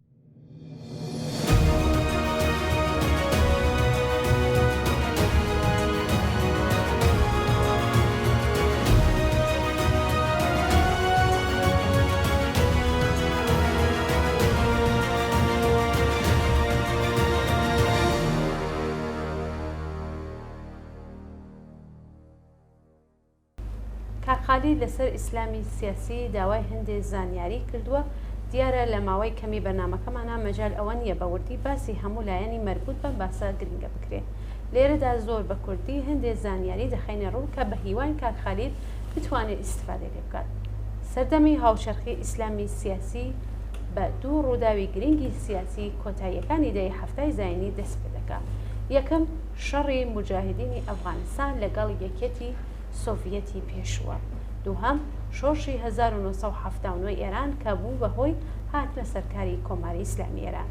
ئەم دوو ڕەداوە ئیسلامی سیاسی جوڵان بە جۆرێک کە سەرجەم هاوکێشە سیاسیەکانی ناوچەکە گۆڕان. لەلایەکەوە شەڕی مجاهدینی ئەفغان بوو بە دەرفەتێکی زێڕین بۆ پەیوەندی گرتن و یەکتر ناسینی ئیسلام خوازەکان لە وڵاتانی جۆراوجۆری ئیسلامیەوە بۆ جیهادی سەراسەری بە قسەی خۆیان دژی کفر و جاهل. لەلایەکی تریشەوە بە دەستەوەگرتنی دەسەڵات لەلایەن کۆماری ئیسلامی لە ئێران و گوتاری توندیان دژی نەیارانی ئیسلام و هەروەها بانگەشەیان بۆ ڕێبەرایەتی کردنی جیهانی ئیسلام و هەناردەکردنی شۆڕشی ئیسلامی هەموو ئیسلام خوازەکانی تووشی جم و جۆڕ و هیوا بەخش کرد. بەڵێ حکوومەتی ئیسلامی ئێران سەرڕای ئەوەی بانگەشەی بۆ یەکگرتنی موسڵمانانی هەموو جیهان دەکرد، بەڵام لە ڕاستیدا حکوومەتێکی ئیسلامی شیعە بوو کە زۆر یەک لە ڕەوتە سونیەکان لە بنەڕەتەوە بە موسڵمانیان حساب نەدەکردن. لەلایەکی ترەوە زۆر زوو دەرکەوت کە ئیدیۆلۆژی کۆماری ئیسلامی ئێران بۆ خۆی لەگەڵ یەکگرتنێکی لەو جۆرەدا ناگونجێ. ئەو یەکگرتنێکی دەویست کە پێگە و دەسەڵاتی ئەو وەک ئیسلامی شیعە بباتە سەرەوە. لەژێر کاریگەری وتار و دواتر سیاسەتەکانی کۆماری ئیسلامیدا هەل و مەرجێکی نوێ لە هاوکێشە سیاسیەکانی ناوچەکەدا هاتە ئارەوە. لەلایەکەوە وڵاتانی ئیسلامی ناوچەکە کەوتنەخۆ و لە سەرووی هەمویانەوە عەرەبستانی سعودی ناوەڕۆکی ئیسلامی خۆی زەقتریش کردەوە، چونکە لە پاش ساڵانێک ڕێبەریکردنی جیهانی ئیسلام ئێستا نەیار و هاوبەشی بۆ دروست بوو. لەلایەکی دیکەشەوە ڕەوتە ئیسلامیە جیهادیەکانیش بیانیان دەستکەوت کە دەسەڵاتدارانی وڵاتەکان بە گەندەڵ و لادەر لە ئیسلام بناسێن و پۆل پۆل خەڵک کە ژیانیان لە ژێر دەسەڵاتی گەندەڵی ئەوان لێزەوت کرابوو هاتنە ڕیزەکانیانەوە بۆ جیهاد لە ڕێی خودا و گۆیا بۆ دامەزرانەوەی ئیسلامێکی بێگەرد و خاوێن. بەهۆی ئەو دوو ڕووداوەی کە ئاماژیان پێکرا لە سەردەمی هاوچەرخدا، ئیسلامی سیاسی لە دوو جۆردا دەرکەوت لە ئیسلامی ئۆپۆزیسیۆنەوە بۆ ئیسلام لە حکوومەتکردن. گرنگترین ڕەوتەکانی ئیسلامی سیاسی لە حکوومەت کە خاکی لە بەردەستا هەیە ئەمانە: ئێران، عێراق، ئەفغانستان، سووریا، عەرەبستان، پاکستان و لەم دوایانەشدا تورکیا. گرنگترین ڕەوتە ئیسلامیە تونڕەوەکانیش کە هێشتا لە ئۆپۆزیسیۆندان بریتین لە ئەلقاعیدە، داعش، جیهادی ئیسلامی، حەماس لە ئیسلامی سیاسی سونە و حیزب الله و ئەنسار الله و هەشتی شعبی لە ئیسلامی سیاسی شیعەدا. بەڵام حکوومەتی ئیسلامی ئێران بەرهەمی خوێندنەوەیەکی زۆر تایبەت و بێهەوتا لە ئیسلامی سیاسیە، واتە کۆماری ئیسلامی ئێران لە ناو کەمینەی شیعە لە جیهانی ئیسلامدا لە بەشی شیعەی 12 ئیمامی و لەسەر بنەمای تێئۆری وەلایەتی فەقیهی خومینی دامەزراوە. لە تێوێری وەلایەتی فەقیهی خومینیدا کە سەرچاوەی سەرەکی قانونی حکوومەتی ئیسلامی ئێرانە، وەلی فەقیە وەک تاکە گەڕەنتی بۆ ڕێگریکردن لە داهێنان واتە بیدعە لە ئیسلامدا ناسێنراوە. مەبەستی خومینی لە تێوەریەکەی وەلایەتی بێسنووری فەقیهیە، وەک کاتێک خۆی بوو و ئێستا کە خامنەی هەیە، ئەمە بە پێچەوانەی تەوەریەکانی دیکەی وەلایەتی فەقیهە کە باس لە وەلایەتی سنووردار و دیاریکراوی فەقیە دەکەن. تایبەتمەندی تر لە سیاسەتەکانی کۆماری ئیسلامیدا بنەمای تەقیە، وەک بنەمایەکی باوەڕی شیعە پەرەی پێدراوە. تەقیە بۆچوونێکی هەرە سیاسی و پراگماتیستی مەسەبی شیعەیە کە بەرهەمی پێگەی پراوێزکەوتووی ئەوان لە جیهانی ئیسلامی سونی بە درێژەی مێژوویە. بنەمای تەقیە لە لای شیعە ڕێگە دەدات بە خەڵکی خۆیان کە بۆ گەیشتن بە هەدەف هەر کارێ بکەن بۆ خۆپاراستن، تەنانەت حاشا لە باوەڕ و دینەکانی خۆیان بکات. کارنامەی کۆماری ئیسلامی ئێران و حکوومەتە ئیسلامیەکەی لە پەیوەندی لەگەڵ پرسی توندوتیژی و تێرۆردا گەیشتۆتە لووتکە. ئەم ڕژیمە لە یەکەم ڕۆژەکانەوە بە تاوانی شەڕ لەگەڵ خوددا و گەندەڵی لەسەر ئەرزدا بێ بەزەیانە خەڵکی کوشت و نێرانی خۆی سڕیەوە. شەڕ لەگەڵ خوددا و گەندەڵی لەسەر ئەرزدا لە قورئانەوە وەرگیراون لە ئایەکانی 33 و 34 سوورەی مائیدە و لەو ڕانەوە کۆماری ئیسلامی پیرۆزی بە کوشت و بڕ و تاوان بەخشی. بۆیە کۆماری ئیسلامی ڕوو لە ناوخۆی کۆمەڵگا چەندە بۆی بکەوێت بە ناوی دینەوە دەستی لە هیچ تاوانێک نەپاراستووە. لەم پەیوەندیەدا بە شێوەیەکی بەردەوامیش کەڵکی ئاوەژووی لە حاکمیەتی سیاسی وەرگرتووە. ئەم حاکمیەتە کاتێک لەگەڵ بۆچوونی تەقیەدا تێکەڵ دەبێت ڕووکاری ناوەی مەکینەیەکی تێرۆر پیشان دەدات کە لە ژێر ئاڵای دینەوە هەڵدەسوورێت. ڕوو لە دەرەوەش کۆماری ئیسلامی لە یەکەم ڕۆژەکانی بەدەسەڵات گەیشتنیەوە بانگەشەی هەناردەکردنی بەناو شۆڕشی کردووە. ئەگەرچی لە سەرەتاوە بە ئاگربەستی شەڕی 8 ساڵە دەرکەوت کە دەسڕاگەیشتن بۆ ئامانجا زۆریش ئاسان نییە، بەڵام پاشتر لە ساڵی 2023 زاینی بەدواوە بەهۆی نەمانی دەسەڵاتی سەدام حوسێن و شپرزەبوونی دۆخی ناوخۆی عێراقەوە کۆماری ئیسلامی جارێکی تر خەونی هەناردەکردنی شۆڕشی لە زیندوو بووە و لە ناوچەکەدا هەوڵی دروستکردنی هیلالی شیعیدا کە مەبەست لەو دامەزراندنی ئیمپراتوریەکی ئیسلامی شیعەیە. کۆماری ئیسلامی ئێران بۆ تێپەڕاندنی بربەست و ئاستەنگە حقوقیەکان و هەروەها بۆ پیشاندانی ڕواڵەتێکی یەکگرت و خوازانی شیعە کەڵکی لە ڕێکخرا و ڕەوتە ئیسلامیە شیعەکانی وڵاتانی دراوسێ وەرگرت.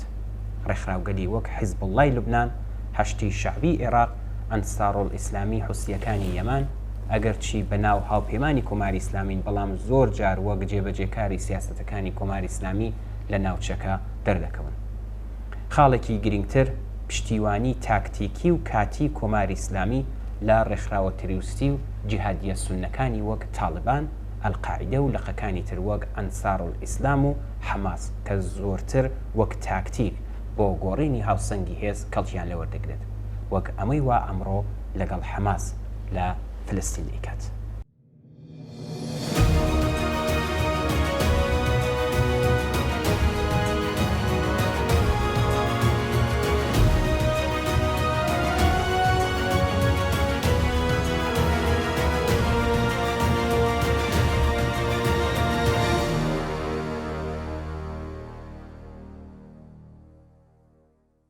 کاک سەرکەوت لە نووسراوێکدا دەڵێ شەڕی ئاینی یەکێک لە مەترسیدارترین شەڕەکان و خوێناویترین شەڕەکانە، بەڵام ئەگەر بە شێوەیەکی قوڵ سەیری بکەین لە بنەڕەتدا هیچ شەڕێک نییە لە پێناو ئاین و خوددادا بێت، بەڵکو شەڕەکان لەسەر ژیان و بەرژەوەندیەکان و داگیرکاری و داڕشتنی نەخشەی سیاسیدایە.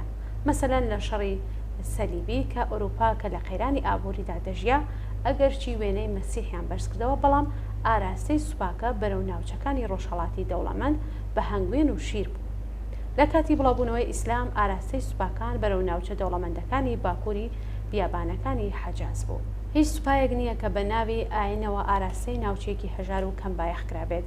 هەر ئێستا هەمووی ئەوانەی کە هاواری ئەڵڵاه و ئەکبەریان ڕۆژە ڕێگە دەڕوات بۆ دابینکردنی ژیان لە وڵاتانی ئیسلامی و ڕوو لە وڵاتانی غێرە ئیسلامی دەکەن. بەڵێ کاک سەرکەوت هەروەها دەنووسێ ئەو لێکدانەوەی بۆ شەڕە نائینیەکانیش ڕاستە، چونکە هەمان فاکتەر واتە فاکتەرە جێوپۆلیتیکەکان ئەوانیش دەجوڵێنێت. ناپێلۆن کۆمەڵێک دروشمی وەک دادپەروەری و برایەتی و یەکسانی و هیتر بەکارهێنا بۆ ئەوەی داگیرکاریەکانی خۆی ئەنجام بدات.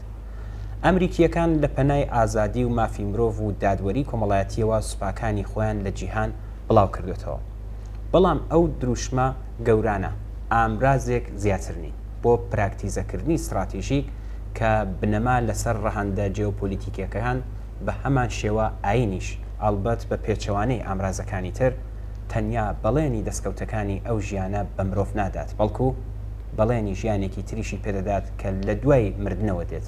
ئەمە ئەو ڕاستیە تاڵەیە کە دەبێت هەموو مرۆڤێکی سادە تێبگات و نەکەوێتە داوی ئەم جۆرە ئامرازانەوە. هیچ شەڕێک نییە لە کۆمەلگای مرۆڤایەتی لە پێناو ئازادی یاخود دادپەروەری یاخود یەکسانی یاخود تەنانەت ئەوەی شەڕی لە پێناو دەکرێت بەرژەوەندی استراتیژی و دەستکەوتە مادیە بەرجەستەکانە. ئەمە حقیقەتێکی دنیای ژێردەسەڵاتی زۆردارانە. لە دنیای ئەمڕۆی ئێمەدا زۆرداران لە قەوارەی سەرمایه‌داری کە بۆ بەرژەوەندیەکانی خۆیان هەموو جارە پێویستیان بە شەڕ هەیە حقیقەتێکی تاڵە لەبەر ئەوەی قوربانی یەکەمی ئەم شەڕانە خەڵکە.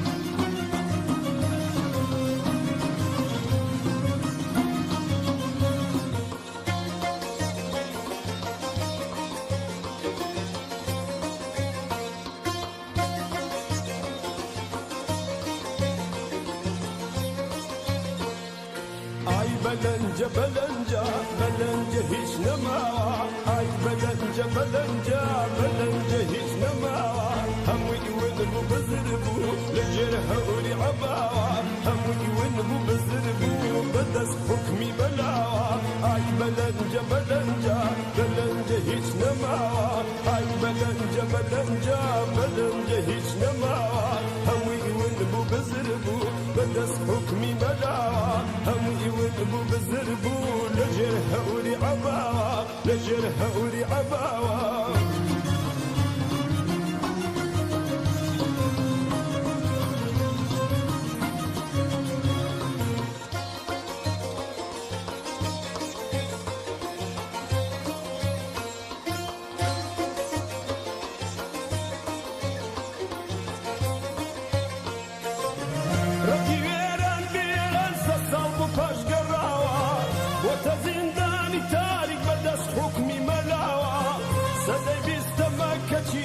ومقنع عباوة أي بلنجة بلنجة بلنجة هيج نماوة أي بلنجة بلنجة بلنجة هيج نماوة همي ونبو بزربو بدس حكمي ملاوة همي ونبو بزربو لجرها ولي عباوة لجرها ولي عباوة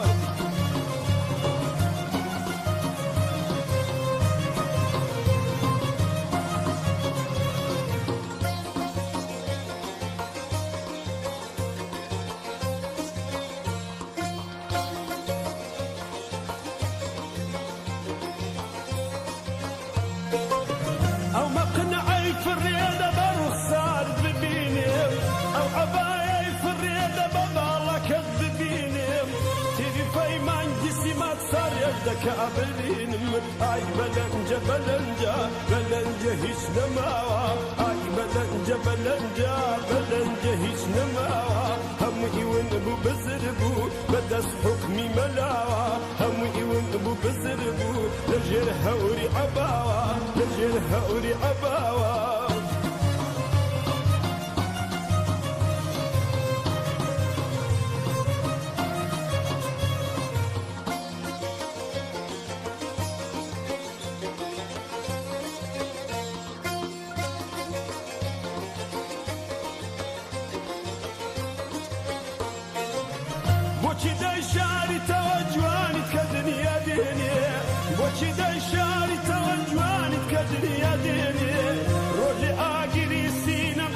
كذا سوتيني أي بلنجة بلنجة بلنجة هيج نماوة أي بلنجة بلنجة بلنجة هيج نماوة همي ونبو بزربو بدس حكمي ملاوة همي ونبو بزربو لجرها ولي عباوة لجرها ولي عباوة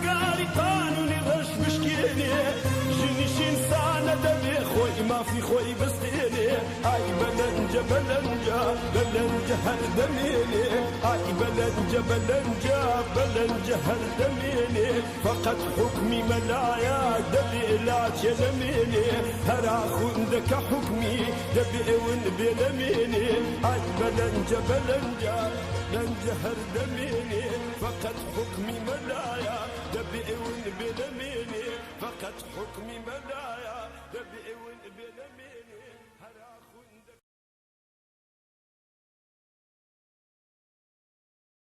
دەی خەزەڵوەر ساڵیادی کۆچی دوایی شاعری ناوداری کورد مامۆستا جەلال مەلەکشا بوو. مامۆستا جەلال مەلەکشا شاعری بەناوبانگی ساڵی 1330 لە گوندی مەلەکشای سەر بە شاریسنە لە کوردستانی ڕۆژهەڵات لەدایک بوو. ناوبراو ڕۆژی شەممە ڕێکەوتی دەی خەزەڵوەری 9 هەتاوی لە تەمەنی 69 ساڵیدا لە شاری سنە کۆچی دوایی کرد. یادی هەمیشە زیندووە و نامرن ئەوانەی وا لە دڵی ملەتا دەژین. بەم بۆنەوە دوو کۆپلە شێعرمان لە مامۆستا هەڵبژاردووە کە بە یادی ئەو لەم بەشەدا دەیخوێنینەوە.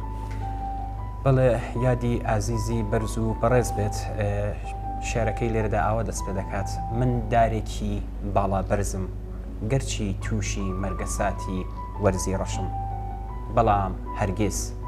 بەڵام هەرگیز سرم بۆچی دارکونکەرەی دنیا هەیە دانانەوێنم. شێرێکی تکەشی کەمە کورتەیەکمان لێ هەڵبژاردووە ئەمەیە چەندە جوانە ئەم ڕستە شێعرە دەبڕۆ ئەی دڵ لە هەر کوێ ئەشک و شایی هەیە سەرچۆپی ڕەشبەڵەک بگرە کۆپلە لە شێعرەکانی شاعری خۆت بۆ ئازادی ئاوازی ژیان بچڕە. یادی ئازیزی بەرز و پیرۆز بێت.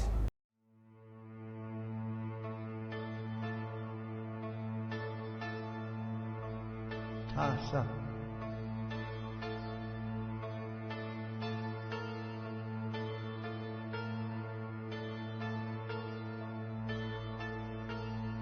خۆشەویستم زۆر لە مێژە تاسەی دووریت وەک دڵۆ پێ فرمێسی لە ناو بلێنێ چاومە قەتیسماوە. خۆشەویستم زۆر لە مێژە تاسەی دووریت وەک دڵۆ پێ فرمێسی لە ناو گلێنێ چاومە قەتیسماوە. هەوری ئازار بەسەر چێڵگەی تینوی دڵما پرچی ڕەشی خەموز و خاوی ئاڵاوە.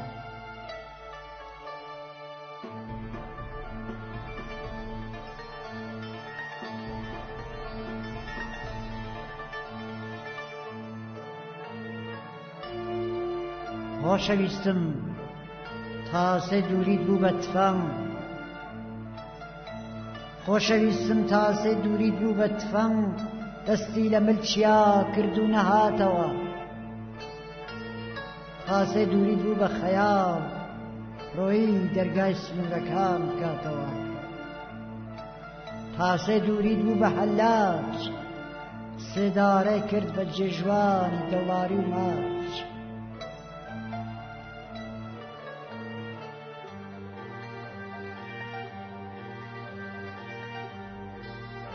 خۆشەویستم لە نێوانی من و تۆە دەریای ئاورشە پۆلەدا سنوور وەک سەگ ئەلوورێنێ قەب بە پاژنە قاچاکە. هەنگاو بە هەنگاو تێمانە بەڵام من ئەو ئەویندارم لە ناو خوێنە ئەژیمەوە شەقڵی سنووریان ئەشکێنم بە حەیران مسیا چەمانە.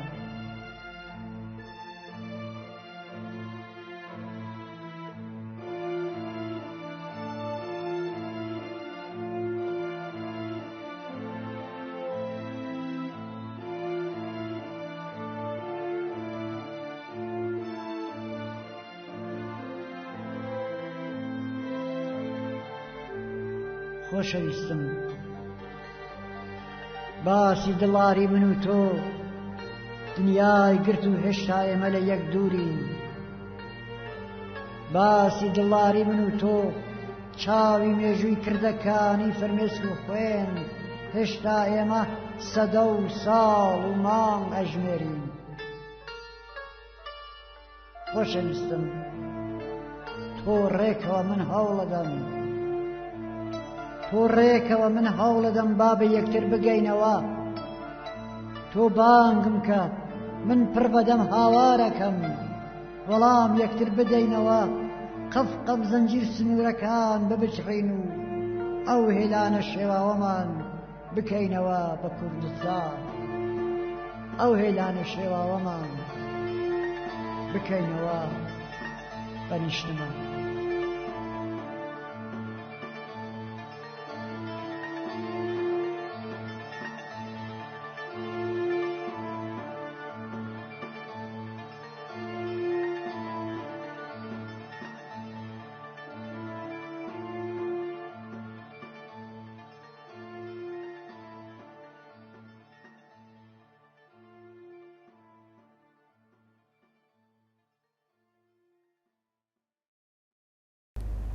گوڵناز نازام چەندە مەجالمان ماوە بەڵام کاک لەتیف فاتح نووسراوەیەکی هەیە لە ژێر ناوی درۆی سەرۆکەکان سەرۆک وە درۆکە لە ماڵپەڕی شارپرێزدا بڵاوبووتەوە لە بەشێکی دانووسیوێتی ئیبراهیم ڕەیسی سەرۆک کۆماری ئێران لە دیداری تایبەتی جەزیرە سەبارەت بە شەڕی غەزە و ئیسرائیل بە دڵی پڕەوە باسی کوشتنی ژن و منداڵی غەزە دەکرد و دەیکوت ناکرێت مناڵ بێدایک و دایک بێ مناڵ بکرێت. بیرمە جارێک ڕۆژنامەی ئاشتی لە ڕۆژهەڵاتی کوردستان بە ناونیشانی گەورە و مانشێتی ڕۆژنامەکە بە فارسی نووسیبیان جەنابێ ئاغایە ئەحمەدی نژاد چێشمای خودتان ڕادەر کوردستان باس کنیت. ڕەنگە بۆ ئێستاش هەر ئەو مانشێتە بەس بێت بۆ ئاغای ڕەیسی کە چاوی کوشتنی کۆڵبەرەکان، کوشتنی کچانی کورد بە بیانووی بێبنەما لە داردانی هاوڵاتیانی سەڤیلی کورد نابینێت. ڕەیسی چۆن فرمێسک بۆ غەزە دەڕێژێت؟ ناکرێت هاونیشتمانیەکانی خۆی نەبینێت، ناکرێت ئاگای لەوە نەبێت کە لەسەر خوێندن و نووسین بە کوردی چیژی کورد سزا دەدرێت. یان دەبێت ئەو فرمێسکانە درۆ بن یان درۆ بەشێکی گرینگە لە ژیانی سیاسی سەرۆکەکان. کاک لەتیڤ لە بەشێکی تر لە نووسراوەکەی دەڵێ ئەوە ڕەجەب تایب ئەردۆغانیش لەولاوە بۆستێت کە ئەوەی لە غەزە ڕوودەدات بە ژنۆسایدی دەزانێ و دەڵێت ئەوەی ئیسرائیل دەیکات شێتیە کەچی چەند ساڵ لەمەبەر سوپاکەی خۆی بە دەبابەوە دەچووە سەر سینگی دایکی کورد لە جەزیرە و شەرنەخ تەنانەت گریلاکان دوای شەیدکردنیشیان ئەتک دەکرا. مانگ تێناپەڕێ ژن و مناڵی کورد لە ڕۆژاوا باشوور و باکووری کوردستان شەید نەکات. زیندانی پڕ کردووە لە ئازادی خوازان کەچی فرمێسک بۆ ئازادی غەزە دەڕێژێت. هەڵبەت چ ڕەیسی و چ ئەردۆغان کەس ئەو درۆ دەلەسەیان بە فلسێک لێ ناکرێت. ئەوش جگەل لە درۆی سەرۆکەکان هیچی دیکە نییە، درۆیە کە نە لەسەری شەرم دەیانگرێت نە تەریق دەبنەوە لە پەشیمانیان.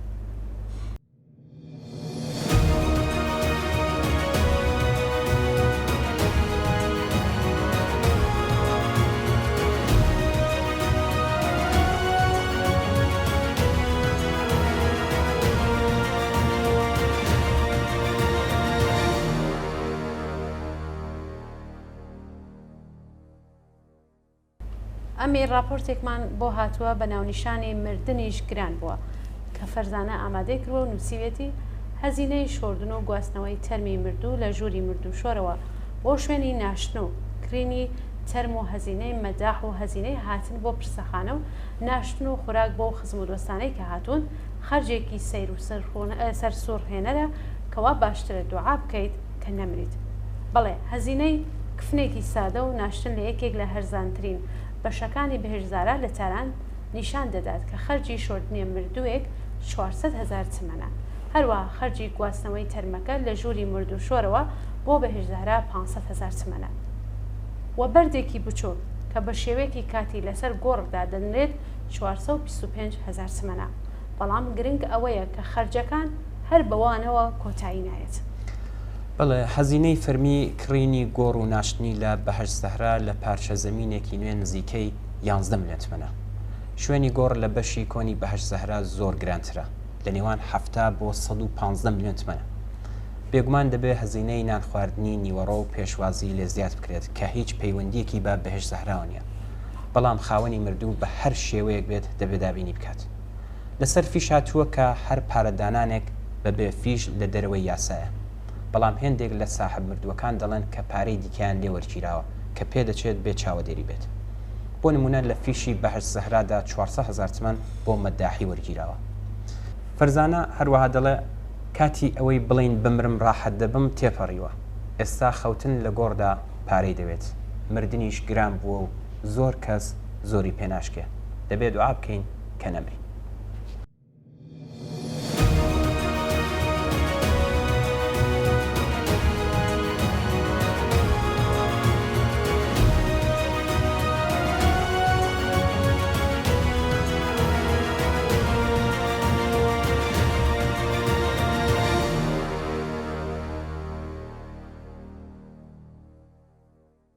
بەڵێ بینەرانی ئازیز و خۆشەویست بەم جۆرە گەیشتینە کۆتایی بەرنامەی هەفتەیە ئێمە و بینەران زۆر سپاس بۆ ئەوەی کە تا ئێستا لەگەڵمان بوون. چاوەڕێی نامە و ئیمەیل و پەیوەندی تەلەفۆنی ئێوەین.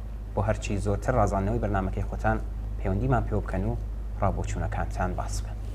بەڵێ ئازیزان زۆر سپاس بۆەوەی کە تا کۆتایی مەجالتان بوو و لەگەڵمان بوون تا بەرنامەیەکی تر ماڵاوە.